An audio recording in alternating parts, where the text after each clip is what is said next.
Yo me subí en un tren con mi mujer y con mis sobrinas y me subí en un tren precisamente porque teníamos pensado ir en coche, pero bueno, por mayor seguridad, ¿no? Que piensas que vas en el tren de alta velocidad con toda la tecnología que hay ahora y todo esto, pues decidimos que mejor fuéramos en el tren. Y así nos lo dijo también mi hermana, ¿no? Y mi cuñado, dice, oye, mejor ir en el tren, que en el coche siempre es más peligroso, ¿no?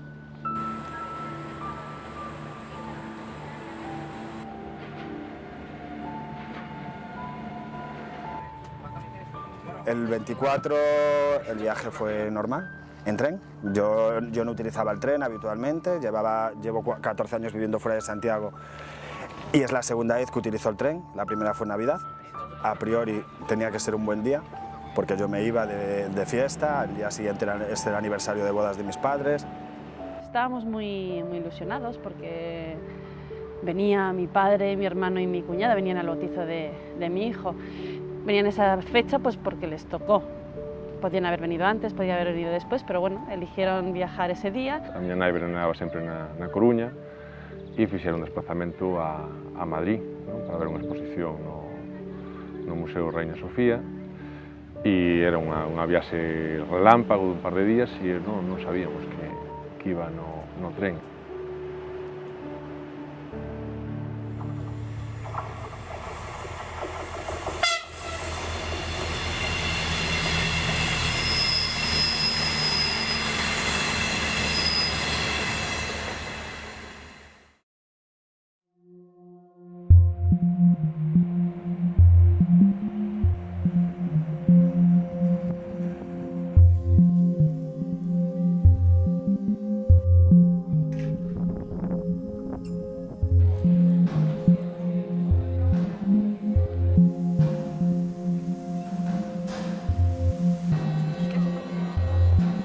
Aquel 24 de julio estábamos todos esperando en la estación. Estaba mi madre, estaban mis tíos, estaba mi hermana con sus hijos. Y anunciaron el tren. Tren Albia procedente de Madrid, Chamartín, con destino Ferrol, va a hacer su entrada por vía 1, creo que era. Sí, porque no nos tuvimos que cambiar de vía, creo que era por la vía 1. Yo salía de trabajar, íbamos camino a casa, era un 24 de julio pues en el que no íbamos a hacer nada, no teníamos ni pensado salir, ni disfrutar de lo que es la fiesta de Santiago. Íbamos a estar tranquilos en casa, cuando íbamos hacia casa, y bueno, vimos un poco todo el jaleo que había, bueno, vimos bomberos y pensamos, bueno, pues que podía ser un incendio o algo así un poco grave, porque había demasiado movimiento en zona contraria a la catedral.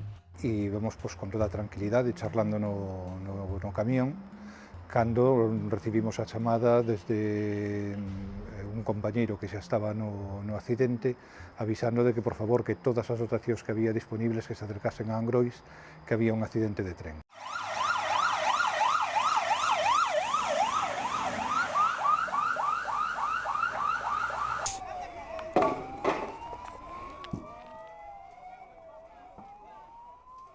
El tren se desplazó rapidísimo, rollo como cuando vas en una montaña rusa, que no eres capaz.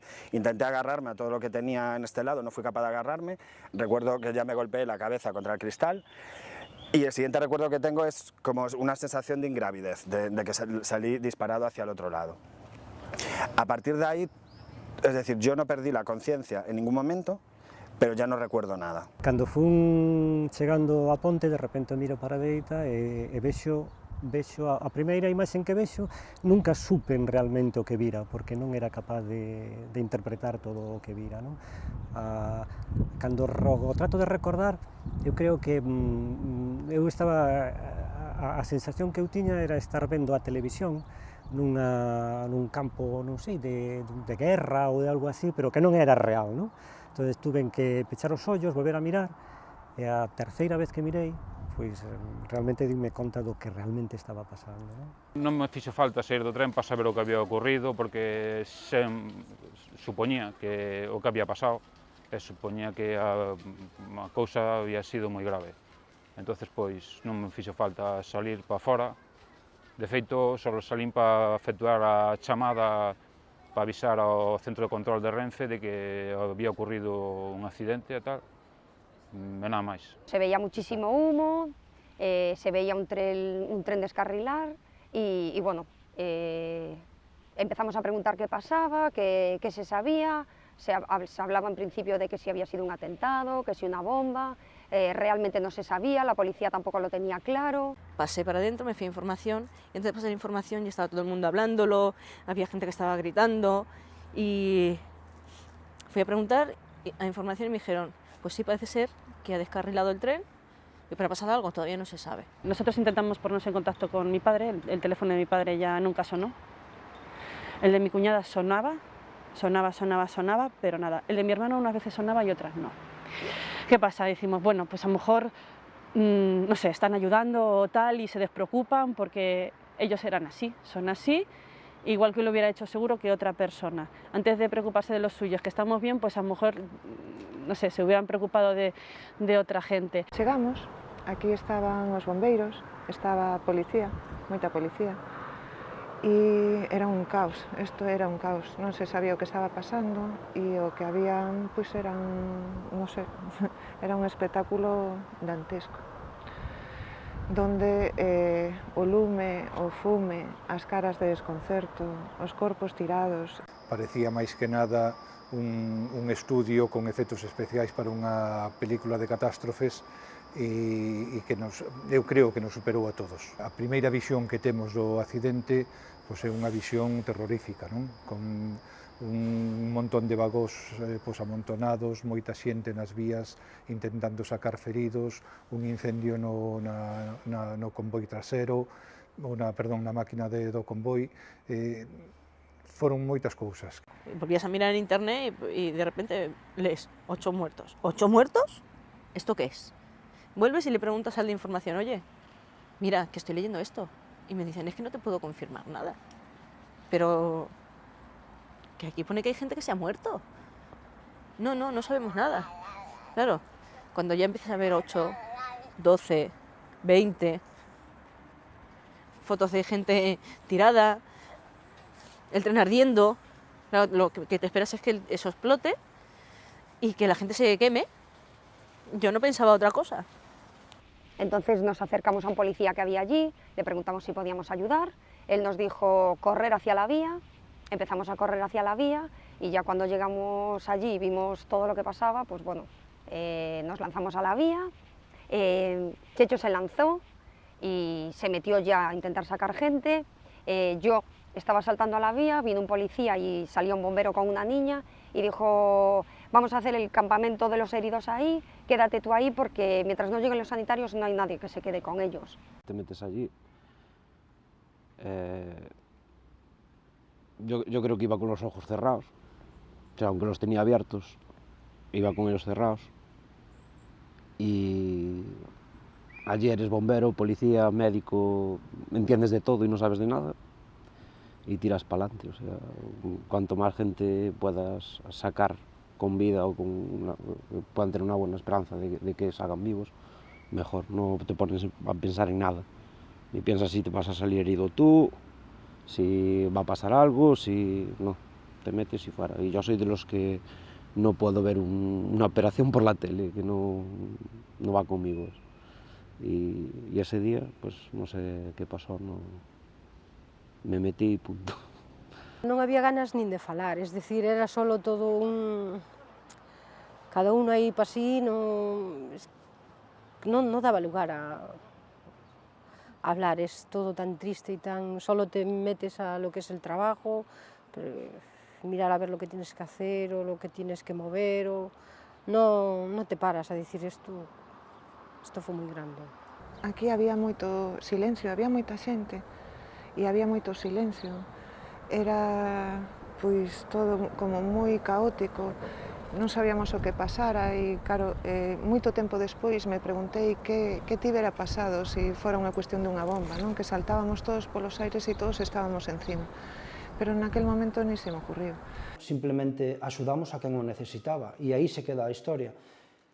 Ca sorte de que non nos pasou nada, porque sin pensalo fixemos cousas que vamos, hoxe en día igual as pensas e non o farías, pero bueno, pola nosa parte saiu ben e axudamos a quen o necesitaba. Non podías parar, eran tantas sensacións así que estabas cambiando de escenario, ainda que o escenario sempre era o mismo, pero ti enfocabas esa mirada a calquera sitio e había unha estea diferente que che puña os pelos de punta, non? Una chica Tati, o no sé qué. ¿Está en el hospital? No, lo están atendiendo aquí. Lo están atendiendo aquí. Pero dijo, bueno, tiene un brazo roto. Bueno, Mi madre bendita. ¿que es familiar de uno de los...? No, es mi hijo, no soy familiar, soy el padre. ¿Y qué tal está? Que tiene un brazo roto, por lo que me dijo una chica. El primer herido que traen es a un chico que viene en una puerta. Bueno, pues viene herido, lo tumban allí, entonces...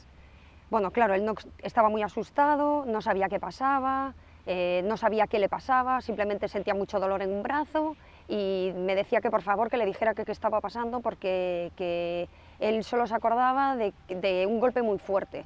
Tati y Checho son las personas dos chicos que pasaban por allí, que pararon y se encargaron de mí en todo momento. Entonces me contaron que me tuvieron que sacar en una de las puertas del vagón y que ya cuando salí se me veía que estaba muy mal. Empiezan a llegar más heridos, empiezas a atender un poco a todos, claro, Gonzalo está muy nervioso, muy nervioso. Entonces lo único que me dice es, Tati, por favor, ven aquí, no me dejes solo, tú no te separes de mí, no te separes de mí. No me dejaron en ningún momento, estaban con más heridos, pero que en ese momento consideraron que de los que estaban a su cargo o que se quedaron con ellos, yo era el que peor estaba. Y sí que yo solo le decía que tenía mucho frío. Empiezas un poco a hablar con él, pues le pedías un número de teléfono para... Bueno, pues para ponerte en contacto con la familia y decirle un poco lo que está pasando. Yo en un momento tenía cuando te clasifican en la gravedad que tienes, tenía la pegatina naranja, que es media. Pero claro, cada vez se va poniendo peor, empiezan a llevarse ya gente en las ambulancias, y empiezan, claro, primero a llevarse los más graves, hasta que llega un momento que, claro, ya Gonzalo ya iba perdiendo un poco la conciencia, entonces, claro, yo llamo a un médico y le digo, por favor, atenderlo ya, porque es que este chico cada vez está peor, está perdiendo muchísima sangre. La volví a llamar, oye Tati, mira que se está poniendo peor. Y fue cuando ella empezó a gritar por un médico, le cambiaron automáticamente el color de la tarjeta, lo metimos en una ambulancia y marchó. Los médicos después me lo contaron, si por unos minutos no hubiese sobrevivido. Entonces estabas completamente desangrado. Ya en cuanto llegué al hospital me tuvieron que poner 3 bolsas de sangre porque tenía pues eso, muchas fracturas abiertas, tenía muchos huesos fuera.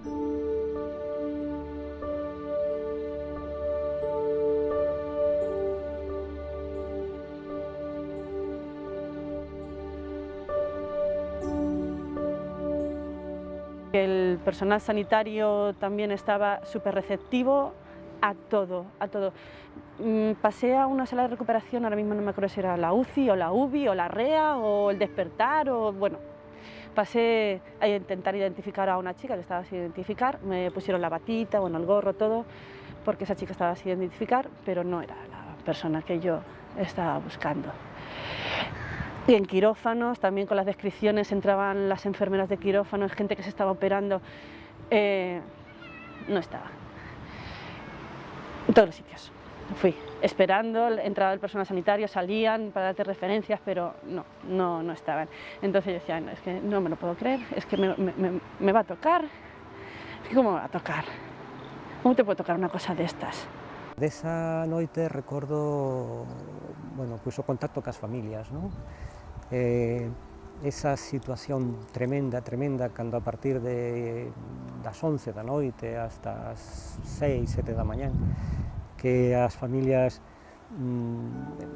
veñen ca esperanza de encontrar aos seus familiares nun listado, non?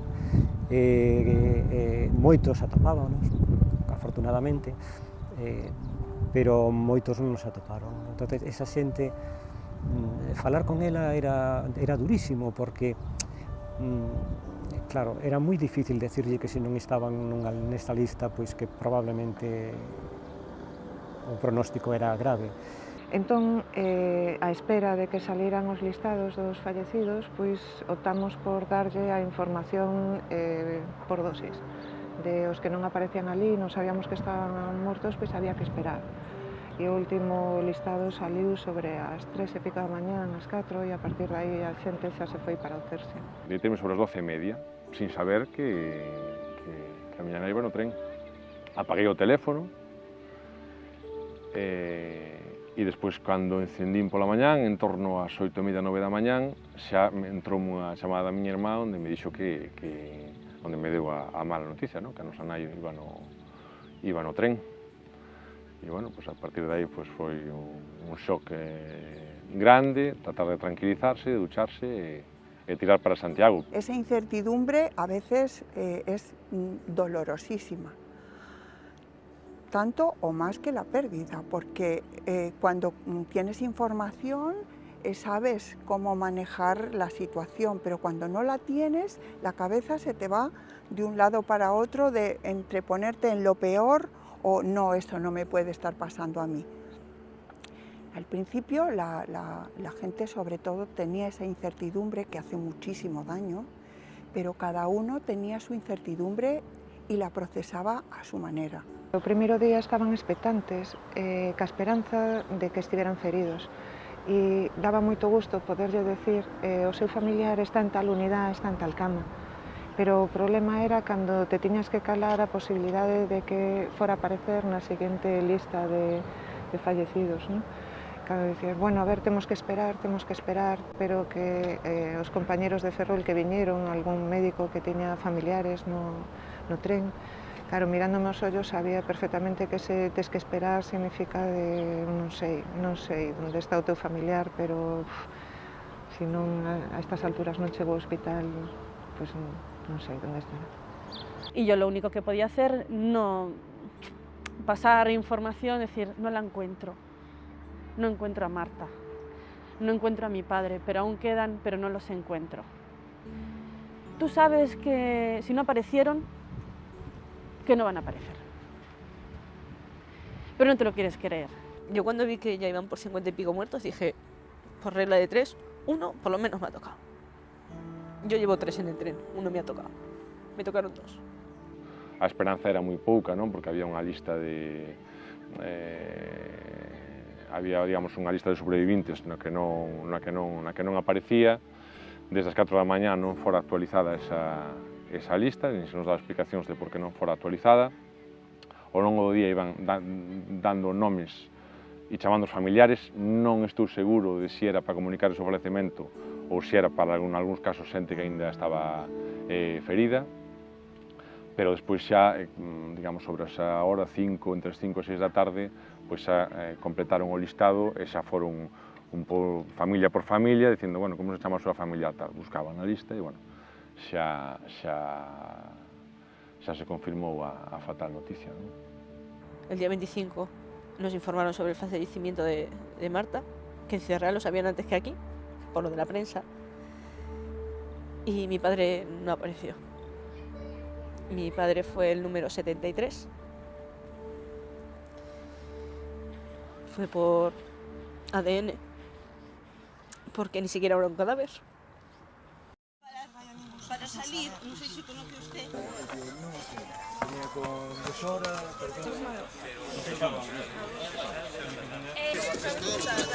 ¿Oh?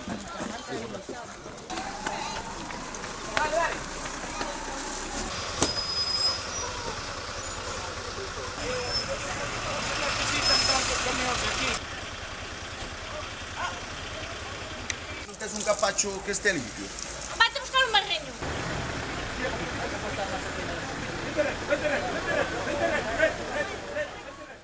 A intención que ten cada bombeiro é intentar salvar a maior cantidad de xente posible e intentas facer unha labor que está por encima das súas posibilidades. É dicir, temos que recoñecer e darnos conta que temos 2 brazos e 2 pernas e non podemos facer máis. Entón, esos primeiros momentos de frustración, de querer abarcalo todo, van dando paso a un sistema de traballo máis organizado, donde os equipos empezan a funcionar como tales e donde se empeza a ver o produto dese traballo, non? Entre a desgracia que ves e o cansancio que levas non che dá tempo, xa que creo que se cerran todas as vías e estás... non che dá tempo a pensar. Sencillamente, pues eso, que llegas al lugar de los hechos y te encuentras con una situación ciertamente dantesca. Nunca uno llega a calibrar el alcance de este tipo de catástrofes hasta que las ves en vivo y en directo. Pero bueno, es lo que hay. É o noso traballo, e ao final ves que se fai o traballo, que os pacientes van saindo, que van indo para quirófano, que van indo para SUCIs, ou que van indo á zona de observación porque están mellor, e non que, pero non estás, eso aportache unha certa alegría profesional, satisfacción profesional que o mellor outros colectivos non teñen. Eu entendo que o que policía ou bombeiro entra no tren e ve un espectáculo dantesco e logra salvar a unha persoa que despois nin sabe se vai ir ben ou vai ir mal, pero ve ali membros ou soltos e tal, eso ten que ser moito máis impactante. Y bueno, pues ya empezó nuestra labor en sí del levantamiento de los cadáveres y del traslado de los mismos a las instalaciones del SAR, como todos saben, ¿no? Y ahí fue donde se empezaron a realizar las identificaciones de las personas. Es como si estuviéramos todos compenetrados, como si estuviéramos trabajando todos 20 años haciendo lo mismo, pues así. Unos entrábamos a los vagones, otros estaban fuera, unos metían la puerta, otros movían a los heridos, otros los transportaban hacia donde estaba Tati. Era increíble, tanto bomberos, o sea, cuerpos del Estado, no se dice así, los cuerpos del Estado, bomberos, policías, todo lo que había allí, todo ayudaba. Todos éramos un mismo son, no había nadie ni que mandara más, ni que mandara menos, ni que no te dejara hacer ni nada. Era increíble, porque estábamos todos compenetrados, o sea, como si llevábamos toda la vida trabajando juntos en eso. Ali había compañeros jubilados, compañeros que acababan de botar a calle, que estaban no paro, e estábamos os que estábamos de vacacións e os que estaban currando, non? O que cada vez que sale este tema nas guardias, cando paramos así, enfermería, tal, a fumar un pitillito, claro, a nosa pregunta é como poderamos telo feito mellor. Eso impresiona porque, a ver, sí que esperas, o persoal sanitario ten unha certa formación en como debe portarse, non? Bueno, en como debe traballar e cando debe traballar máis do que se lle está pedindo, cando é unha situación seria, non? Pero nunca o ves dunha maneira tan gráfica, casi caricaturesca como esta, é dicir, isto foi impresionante. Yo en aquel momento hice lo mejor que pude las cosas. Si algunas cosas no salieron bien, no fue porque yo no lo intentara. Eso es lo que hago siempre a la hora de autoevaluarme, pensar si puse todo lo que tenía que poner de mi parte, y yo creo que si una persona trabaja poniendo todo lo que puede poner de su parte, creo que tiene que estar tranquila consigo mismo. Yo estoy tranquila. Eu creo que en xeral, home, que cada profesional deu moito máis do que nos pide o noso reglamento profesional, non? Senón que demos humanamente todo o que poidemos. Creo que despois de toda esa traxedia, a min polo menos o que me queda é esa satisfacción de dar todo, que eu non podía dar unha pizca máis de meus folgos porque non tiña máis. Si din 100 porque non podía dar 101. E como a min, eu creo que todos os profesionais que participaron en esta traxedia.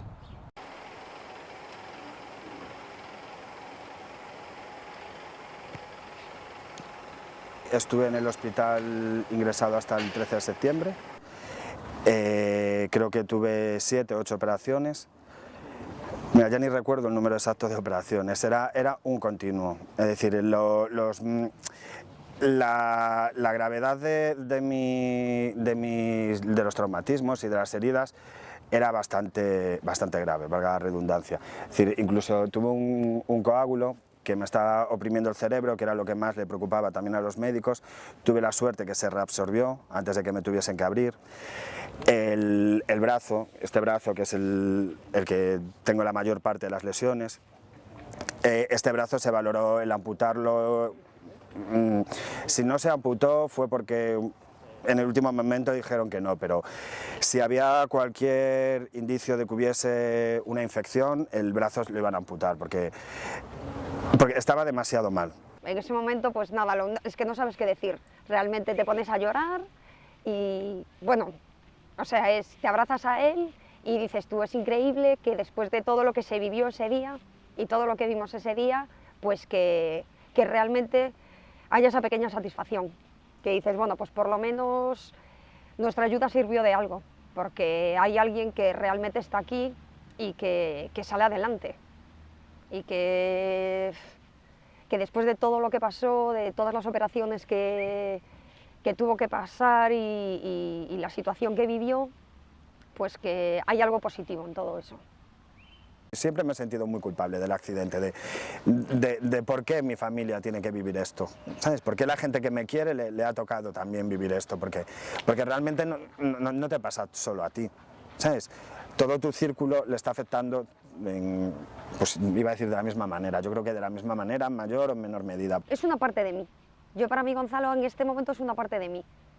A ver, no tengo hijos, pero es como si ese día naciera mi hijo. Lo sientes así. Porque realmente lo sientes así porque dices, bueno, pues a ver, en el momento en que él entró en la ambulancia, yo me di la vuelta, lo agarré a él y le digo, por Dios, que este chico salga adelante.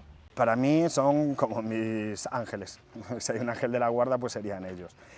Fueron las personas que me ayudaron en ese momento, después del accidente, los que estuvieron conmigo, incluso, si no me equivoco, con la cazadora de Tati, fue con la que se me taponó o se me hizo el torniquete para que dejase de sangrar, fueron los que estuvieron todo el tiempo conmigo. Yo le pedí que llamasen a mi novio, por favor, que estaba en Málaga. Ella lo llamó a través de su teléfono, porque bueno, mi teléfono se había quedado destrozado, yo recordaba su teléfono en memoria, y ellos estuvieron todo el tiempo conmigo.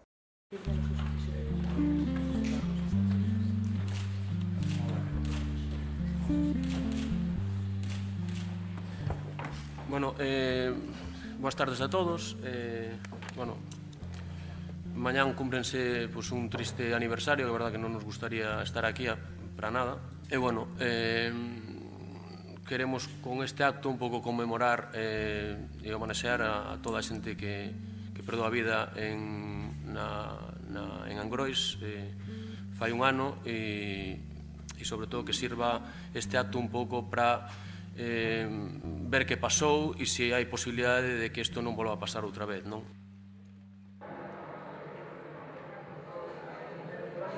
Yo me subí en un tren con mi mujer y con mis sobrinas, precisamente por mayor seguridad, ¿no? Que dices que vas en el tren de alta velocidad, con toda la tecnología que hay ahora y todo esto. A priori tenía que ser un buen día, porque yo me iba de fiesta, al día siguiente era el aniversario de bodas de mis padres. Y fixeron un tratamiento a Madrid y había ese relámpago, un par de días y no sabía que iba a hacer. Es imposible que ninguna comisión de investigación de accidentes ferroviarios sea independiente si los que la integran han sido nombrados por el Ministerio de Fomento, quienes trabajan o han trabajado o han estado vinculados por algún tipo de contrato, en este caso con Adif o con Renfe o con Fomento, no pueden ser independientes, por principio. Eso es además lo que dice la Directiva Europea de Seguridad. Por tanto, lo primero que tenemos es que cuestionar es este informe, yo solo he traído unas páginas, de 266 páginas de la Comisión de Investigación de Fomento, que después de 266 páginas, 60 u 80 de folios y 40.000 anejos, que prácticamente son cuadros fotocopiados de varias cosas, lo único que dicen como conclusión, la culpa la tuvo el maquinista. Eu naquela altura non estaba para pensar en si culpabilidade de maquinista ou non culpabilidade de maquinista, simplemente, bueno, nin sequera, decir, teño incluso xornais comprados aqueles días que aínda non me puxen a ler, realmente porque tamén é certo que a información que aparece neses días xa está de alguma maneira caduca, non? E se a información máis actualizada é máis interesante, é máis válida, pero, bueno, pois a partir de aí, pois, empezas a preguntarte que puido pasar, a tratar de indagar, aínda que é sempre tremendamente doloroso, ¿no? Al principio, pues bueno, estás en el hospital recuperándote, ha habido personas que hemos estado ingresadas mucho tiempo y gente que ha perdido a familiares, que entonces cuesta poner en marcha pues una asociación y en ponerte a preguntarte un poco esto y a intentar que se sepa la verdad y que haya justicia, ¿no? Que es lo que yo creo que muchas víctimas quieren, ¿no? Además de que tú estás mal, tienes que luchar. Y hay como veces que digo, es que no, yo no tengo, ¿sabes? Se me van las ganas de luchar, es decir, esperaba que quien me rodea me ayuda, pero los organismos públicos no me ayudan en nada, ¿sabes? Solo me lo hacen todo más difícil. Es decir, yo no había contratado un abogado en mi vida, yo no sé cómo va esto, es decir, encima que he tenido un accidente, ¿sabes? ¿Por qué no me ayudáis?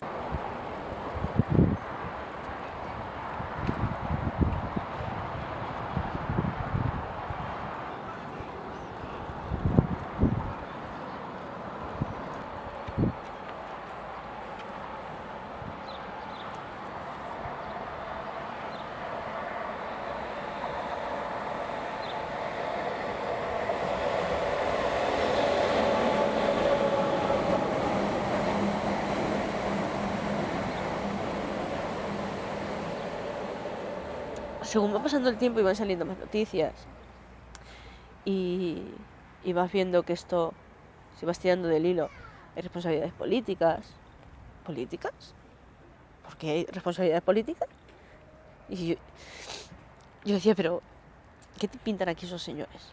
A miña nai era afiliada do PSOE e tiñamos discutido sobre o AVE. Eu en contra, eu era moi crítico, parecíame un investimento faraónico, mal plantexado, era crítico con estrutura radial, que non se podía rentabilizar, que digamos que era unha megalomanía bastante absurda, bastante que aportaba pouco en termos de productividade con respecto a outros investimentos alternativos, e a miña nai era unha gran amante do tren e dicía, no, tú sempre protestas e tú sempre tal, no, el AVE es unha maravilla, yo voy encantada, e non sei que tal, e ya cuando se inaugure el de Santiago ya voy a ir rápidamente a aprobarlo e non sei que tal, non? É dicir, digamos que unha paradoxa, digamos, engadida a este asunto. Lamentablemente, eu tiña razón. Nos pusimos a trabajar en la asociación de Víctimas Albia 04155 y bueno, lo primero que vimos es que tanto el Ministerio de Fomento como Renfe y Adif nos engaña, ¿no? Entonces, pues, al dolor que tienes de las secuelas de perder los familiares, pues, que te engañen todo resulta muchísimo más doloroso, ¿no? É dicir, a medida que un vai un poquinho pues, profundizando no asunto, pues darse conta que hai unhas negligencias gravísimas por parte de Adif, ¿no? Por parte de Adif e por parte da propia Renfe, porque hai maquinistas que alertan, o xefe de maquinistas que alerta de que é moi perigoso, despois iso nin sequera se analiza no famoso comité de seguridade de Renfe. Hemos llegado a la conclusión de que, bueno, pues el estado actual y bueno y también los determinados partidos políticos pues tienen mucho que ocultar y están trabajando en ocultar la verdad, ¿no? Y en poner obstáculos a que se sepa la verdad.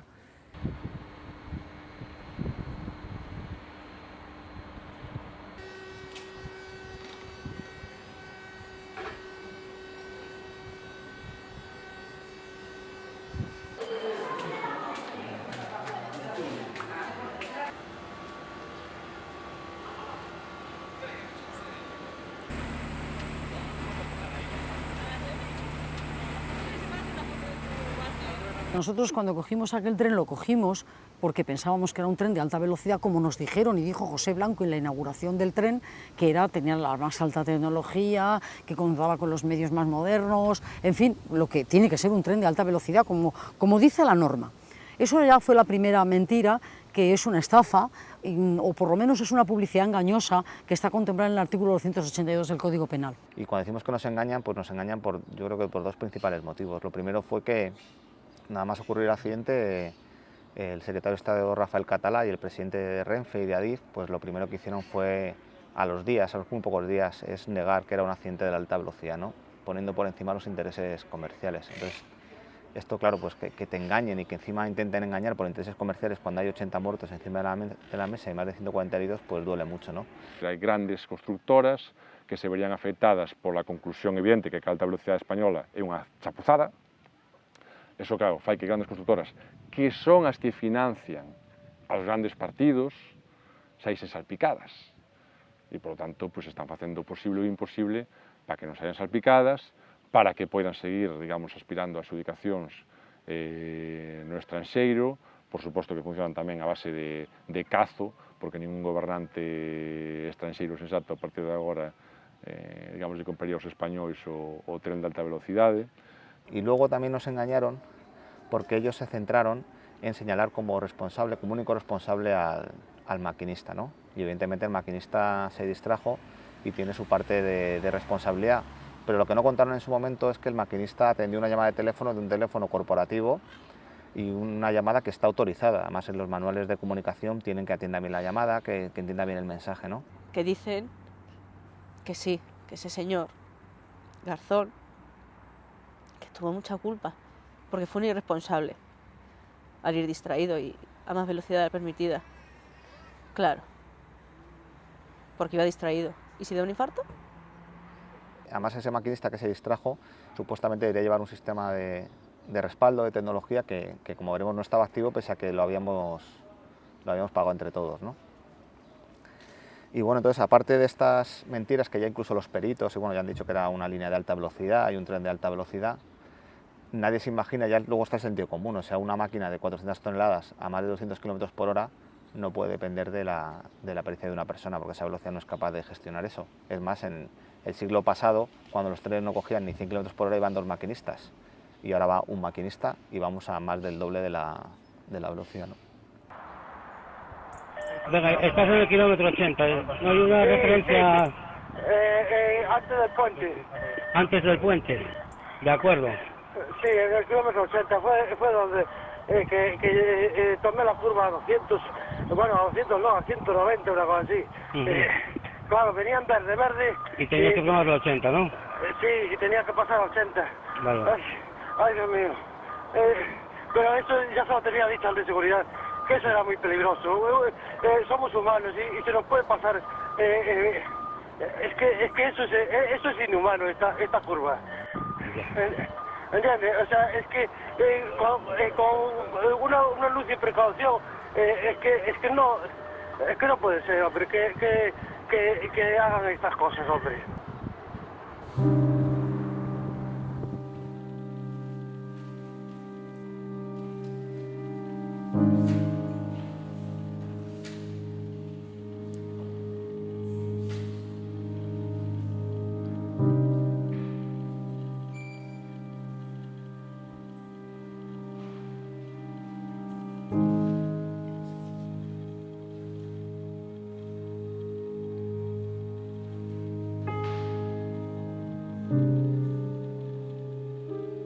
La parte que más indigna, yo creo, a las víctimas es que el accidente se podría haber evitado.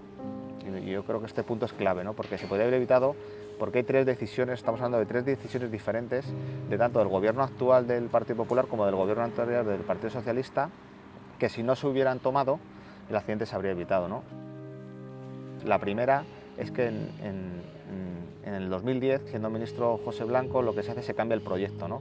Se cambia el proyecto que llevaba el sistema de conducción automática hasta la entrada de Santiago y se decide, por ahorrar tiempo, como señala el auto del juez, o sea, por un tema de ahorro de tiempo se decide que se lleve solo hasta el kilómetro 80, que es anterior a la curva.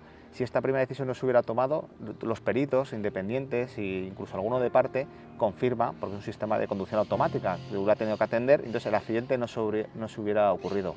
Como premio, el señor Blanco ahora es eurodiputado. Pues lo que José Blanco estaba muy preocupado porque eso se inaugurase mientras él era ministro, eso seguro, y que iso levou a pasar por alto unha serie de condicionantes, unha serie de elementos de seguranza, tamén parece evidente, non? Despois, a administración do PP non subsana o problema e incluso agrava, porque a administración do PP é cando se desactiva o RTMS na recta, que parece ser que se chega a estar activado o RTMS na recta, tería avisado o final da recta, oye, que vas moi rápido, va a ser o final da recta. La segunda decisión que se toma es en junio del 2012, estando ya el PP y la ministra Ana Pastor, se produce una serie de retrasos porque el sistema de conducción automática, que costó 164 millones, parece ser que no funcionaba. Lo habíamos pagado, pero no funcionaba. No sabemos cómo se paga esto y cómo con dinero público pues no pasa nada. Entonces se decide que como hay retrasos y tienen que reinicializar el sistema, en Orense creo que es, entonces deciden desconectarlo. Y lo deciden desconectar, que es un correo que recibe Cotarbitarte un sábado, y el lunes, sin ningún tipo de evaluación de riesgos ni de nada, lo que decide, dice, bueno, pues quitamos el sistema de seguridad porque genera retrasos. Y entonces, antes se habló de cambio de proyecto, el RTMS sí que estaba hasta el kilómetro 80, entonces también los peritos vuelven a confirmar que si hubiera estado activado, que lo desactivaron hasta el kilómetro 80, que no estaba en la curva, el maquinista hubiera tenido que atender al aviso de forma manual y el tren también se hubiera detenido. Estaban hasta las balizas mal puestas, que valen, no sé cuánto vale una baliza, pero 80 euros, vamos. O sea que ya no es un problema de dinero, solo de dinero. Este es un problema de que los ciudadanos no les importamos nada, absolutamente nada. Ni nuestra seguridad, ni nuestras vidas, ni nuestro bienestar, ni nada. Y ese es el problema. Y esto es muy grave. Y luego la tercera decisión fue no atender a un aviso que del jefe de maquinistas, esto es en el 2011, que además llega a 8 altos cargos, y aquí tampoco dimite nadie, en el que avisa del peligro. Y dice justo que va a pasar lo que pasó. Es decir, que el maquinista, en el momento en el que se diera cuenta dónde estaba, porque a 200 km por hora, con túneles, viaductos, cuando él sale del viaducto y vea la curva, no va a tener tiempo, porque además el maquinista frenó, pero ya es imposible, porque ese tren puede tardar el orden de 4 kilómetros en pasar de 200 km por hora a 80. Entonces, este aviso que llegó a altos cargos de Renfe y de Adif, pues no se hizo caso. Y si se hubiera hecho caso, pues también se hubiera evitado el accidente. Entonces, todo esto es que no es un fallo ni dos ni tres, o sea, son muchos fallos con responsabilidades políticas que creemos que se tienen que depurar y se tiene que crear una comisión de investigación.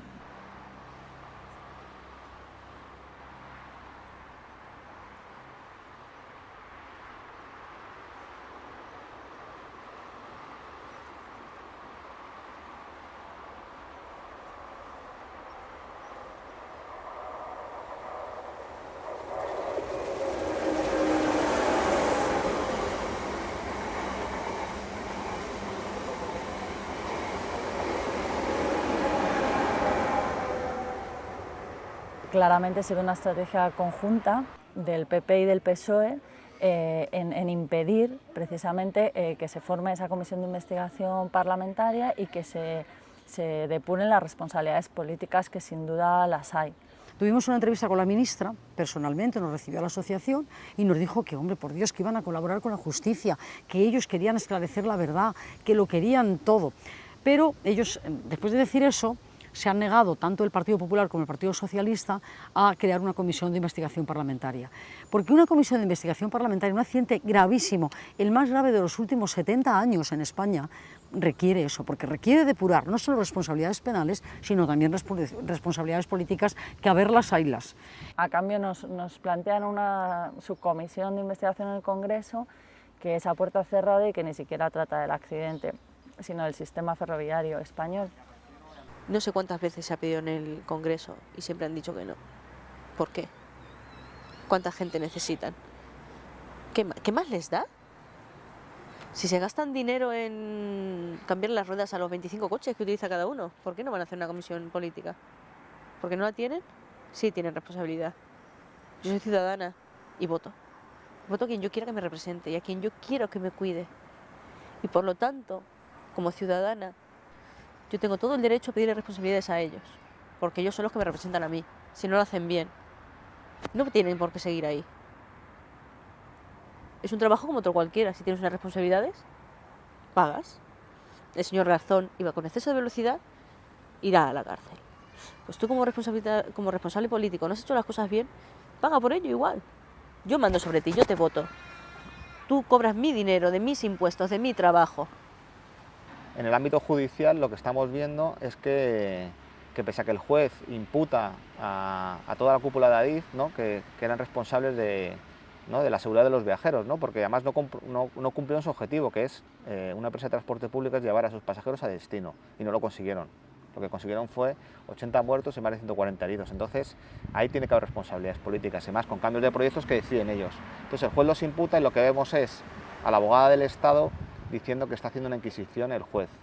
Vemos al fiscal que en vez de velar por ver si se cumple la normativa que ya hemos presentado al juzgado, en la cual pues, la homologación del tren, la señalización, el cumplimiento de normativa europea, pues el fiscal lo que hace es hacer un escrito, un cortapega de lo que dijo la audiencia, y entonces dice que hay que desimputar a los de Adif. Han imputado a 12 estos últimos y resulta que se han negado a declarar. Pero no se han negado a declarar como podía negarse una persona individualmente porque su abogado se lo aconseja, pues bueno, tal. No, no, se han negado todos a una por acuerdo con Adif.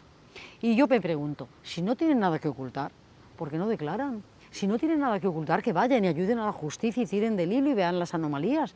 ¿Por qué no? Porque tienen mucho que ocultar.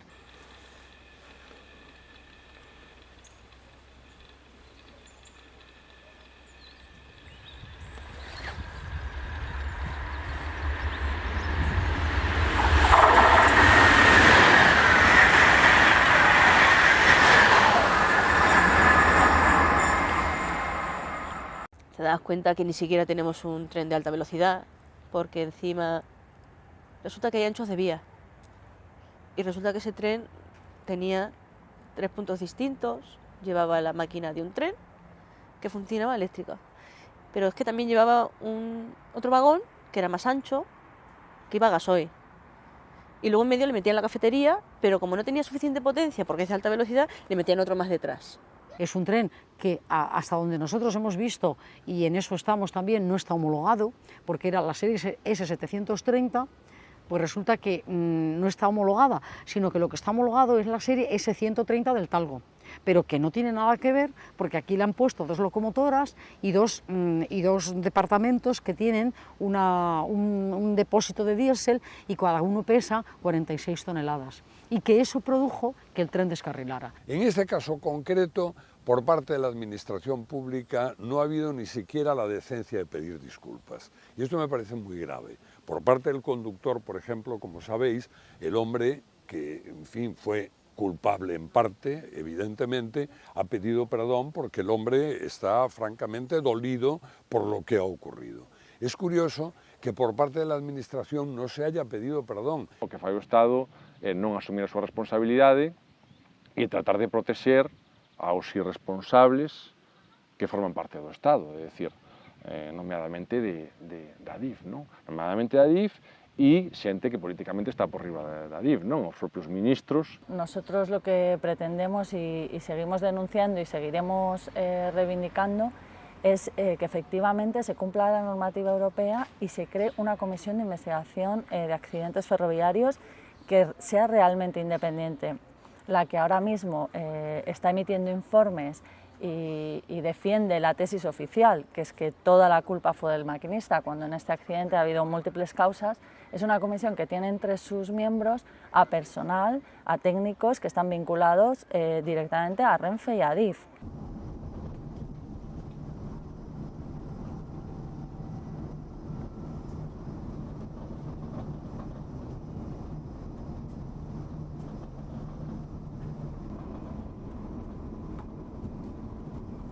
Yo todavía no puedo entender que le llamen accidente.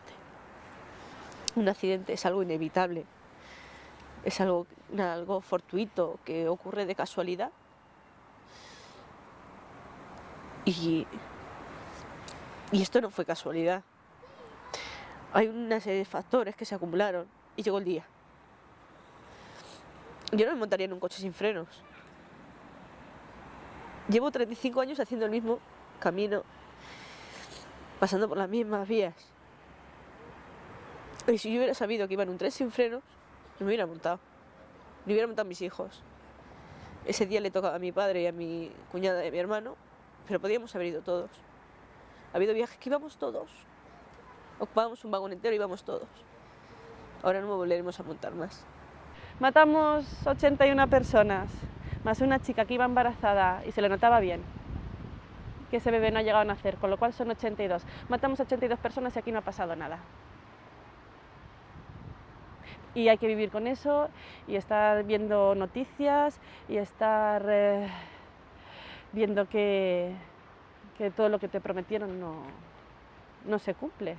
El subidón de solidaridad, de apoyo, de cariño, de fuerza, que vamos a investigar, que nuestra solidaridad para las víctimas, el venir aquí a pasearse por las vías, ahí en la Plana Mayor, ahí in situ, cuando ya estaba todo recogido, ahí poco vieron. Ahí, cuando ya estaba todo recogido fue cuando vinieron. Yo estaba en coma, no lo recuerdo, pero sí me dijeron que habían venido los reyes, que había venido el presidente, etc. Y a partir de ahí, ¿qué? Entonces vienen, se dan el paseo, hacen la foto y ya está, y nos vamos. Y te prometo amor eterno, pero no lo cumplo. Axuden vostedes a esclarecer a verdade e deixense de manobras propagandísticas para transmitir a idea de que vostedes simpatizan coas víctimas e de que vostedes están moi disgustados. Se vostedes estivesen moi disgustados, estarían contribuindo a que se esclarecese o que aconteceu, aínda que ese esclarecemento fose en detrimento dos intereses do seu partido.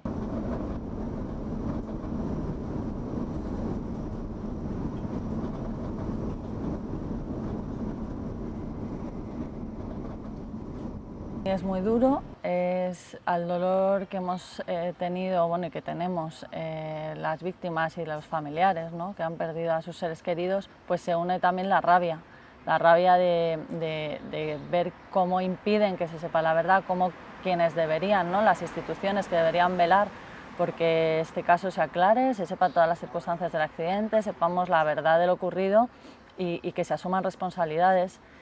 Pues vemos cómo lo que hacen es trabajar para lo contrario, ¿no?, para ocultar la verdad y para eludir las responsabilidades. Hacia el otoño vamos a ir a la Unión Europea a denunciar al Estado español por incumplimiento de la normativa europea en materia ferroviaria. Porque es verdad que en Europa, en eso yo sí me siento europeísta, pues son países que tienen una democracia más asentada y que los ciudadanos son algo, significan algo, porque pagan sus impuestos y entonces son respetados, cosa que en este país yo no me siento respetada como ciudadana. Y entonces vamos a ir a Europa y con toda la documentación que tenemos vamos a denunciar esto. Seguiremos reivindicando pues la verdad, la justicia y luego la reparación para todas las víctimas y familiares y para que esto no vuelva a ocurrir. Era un día como hoy, exactamente igual que hoy, un poco más nublado quizás. Hace aproximadamente 5 horas salíamos de Madrid. Más de 200 personas que subíamos a ese Albia dirección Galicia. Cuando desperté en el vagón, solo había polvo, humo y un gran silencio. Yo aún no terminaba de entender lo que había ocurrido. Al poco rato, vi que alguien entraba en el vagón. Alguien que venía a socorrernos dentro de ese infierno. Alguien que ni se lo pensó por la rapidez con la que apareció allí. La presencia de los vecinos de Angrois fue fundamental para nosotros. Sabíamos que había llegado alguien a socorrernos. Sabíamos que ya no estábamos solos.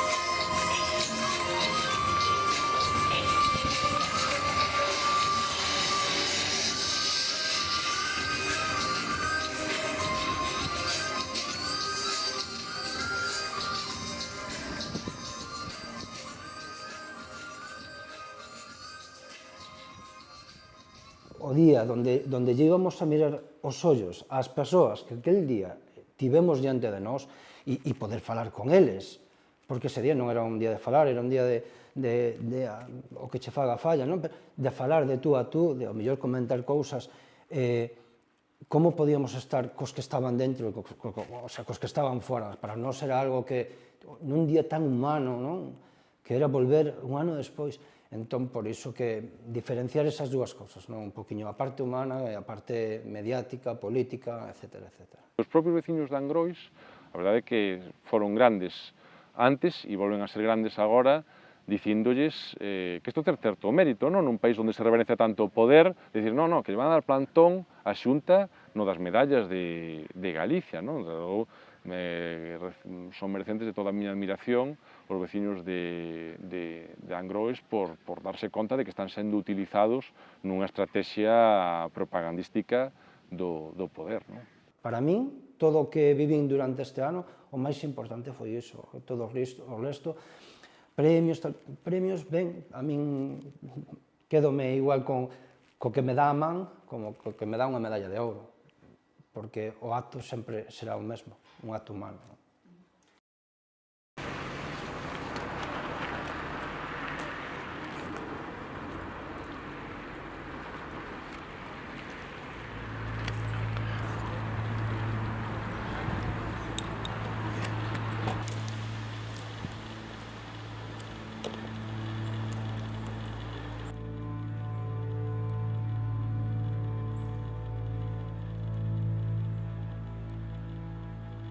Mi padre cumplía 69 años al día siguiente de enterrarlo. Y Marta tenía 29. ¿Cómo recompones tu vida? Da igual. El tiempo sigue. Da igual que estés llorando o que estés riendo, el tiempo pasa. Mi padre y Marta son de los que pensaban que el show debe continuar, que la vida no se puede parar. Entonces así seguimos. Nosotros nos levantamos pensando en ellos, viviendo como nos han enseñado, y un año después lo seguimos llorando. Y lo lloraremos muchísimo tiempo. Pues supongo yo que como cualquier persona que ha perdido un ser querido.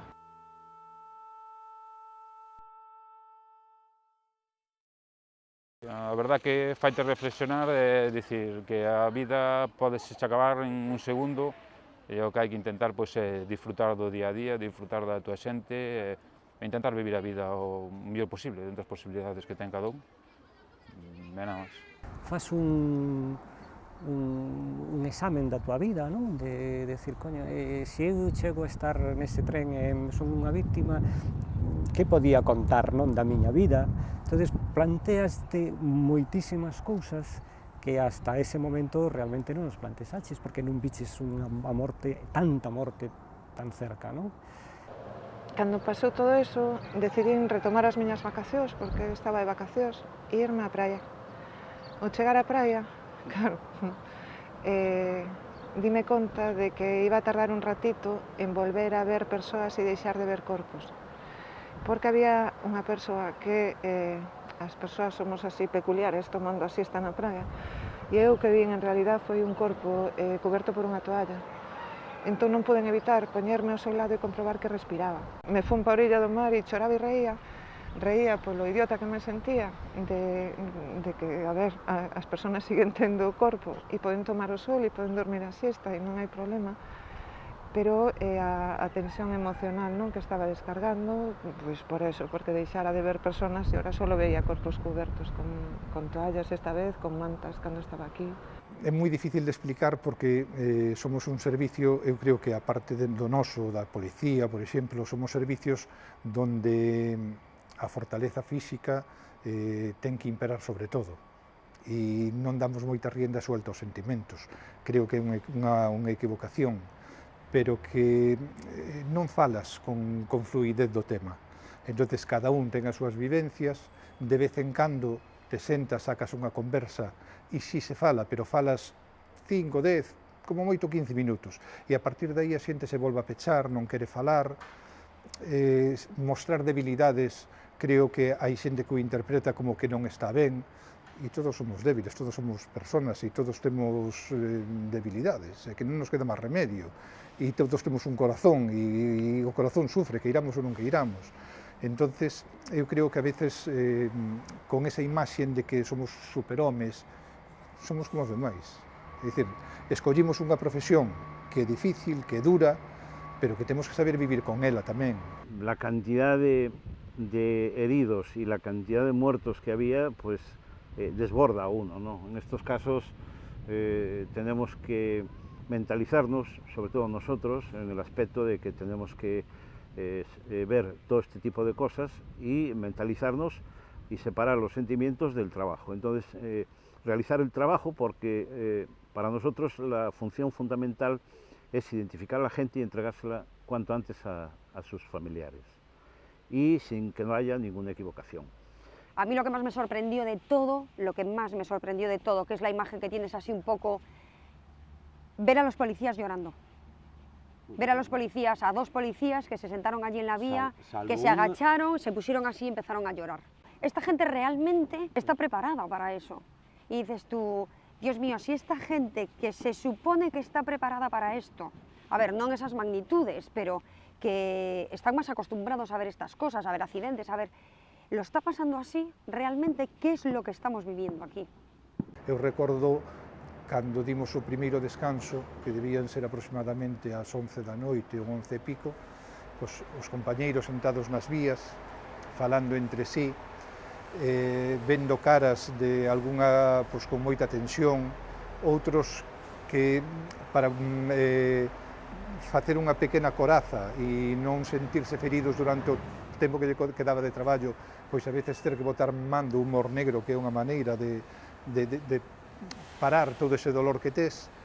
Eu creo que esos foron os peores momentos. Ver algún compañeiro solitario dando un paseo, eso ao final se chega. Queres ou non, un accidente destas características, pois ves cousas que non te ibas a imaginar na vida que ibas ver, e, pois, bueno, quedanche aí na mente, que quedarán aí, a parte do accidente, quedaránche aí para o resto da vida. Entonces, pois, bueno, afectache psicológicamente, pasar moitas noites sin dormir, bueno, hai que levar o mellor posible, como un poida. Por desgracia, como teño que seguir traballando no tren, casi cada vez que teño que traballar casi se me acorda. Hai ao mellor algúns días que non se pasa nin por a cabeza, intento olvidar, pero bueno, está aí, pero bueno, tens que convivir con elo, é o que queda. Si é verdad que hai unha cicatriz aí, si é verdad que hai algo que simboliza o que aquí pasou, entón, eso é inevitable. O sea, non somos capaces de pasar e poñerlle unha cortina, non? Intentando esquivar o que aí pasou, non? O sea, terán que pasar moitas xeracións para que o pasar por aquí sexa algo cotidiano e sin saber que aí houve o que houve, non?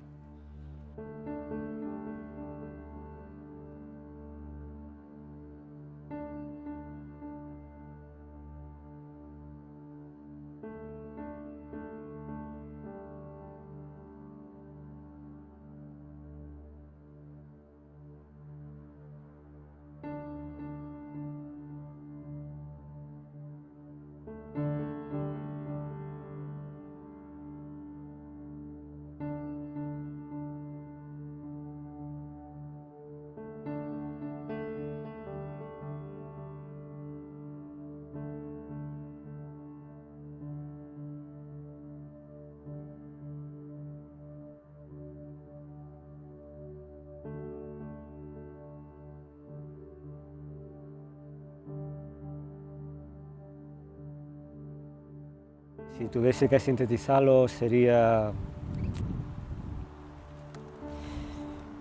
inenarrable.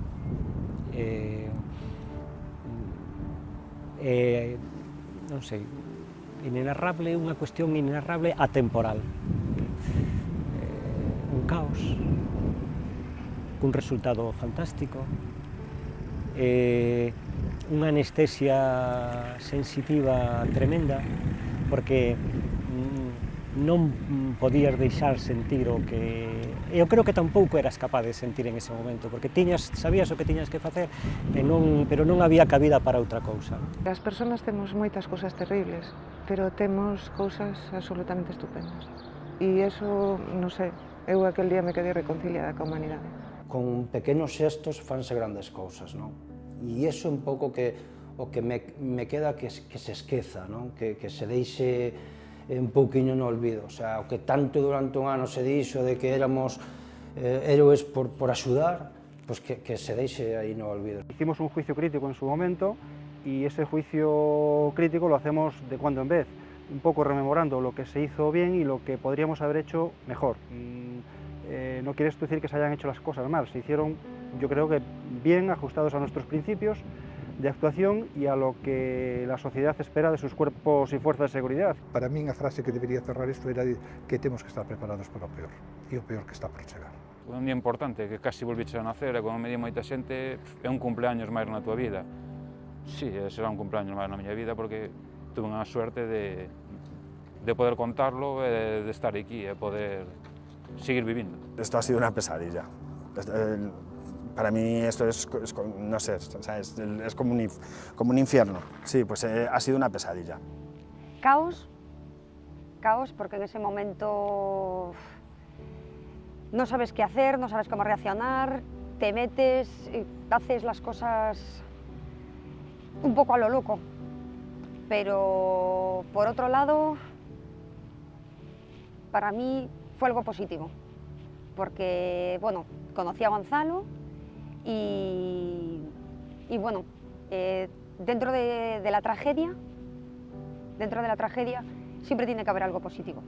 Y para mí, en este caso, es Gonzalo.